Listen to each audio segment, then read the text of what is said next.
মালয়েশিয়ায় যারা অবৈধভাবে বসবাস করছেন তাদের জন্য মালয়েশিয়ার স্বরাষ্ট্রমন্ত্রী নতুন করে জরিমানা ঘোষণা করেছেন।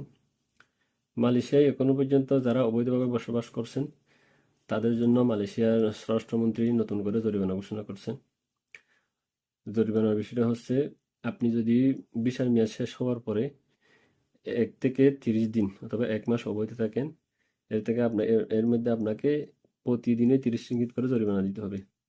অর্থাৎ আপনি যদি ভিসার মেয়াদ শেষ হওয়ার পরে 5 দিন অবৈধ থাকেন, একদিনে 30 রিঙ্গিত করে 150 রিঙ্গিত জরিমানা দিতে হবে।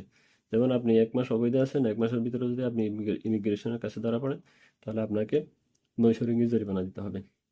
আর যদি আপনি অবৈধ হওয়ার পরে 2 মাস পরে ইমিগ্রেশনের কাছে ধরা পড়েন, সেক্ষেত্রে আপনাকে জরিমানা দিতে হবে 1000 রিঙ্গিত।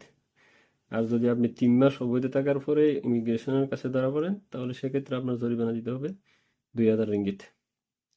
আর যদি আপনি 3 মাসের বেশি অবৈধ থাকার পরে ইমিগ্রেশনের কাছে ধরা পড়েন, তখন আপনার নামে আদালতে মামলা হবে। মালয়েশিয়া ইমিগ্রেশন বিভাগ থেকে ঘোষণা দিয়েছে, মালয়েশিয়াতে তারা কোনো অবৈধ প্রবাসী থাকতে দিবে না।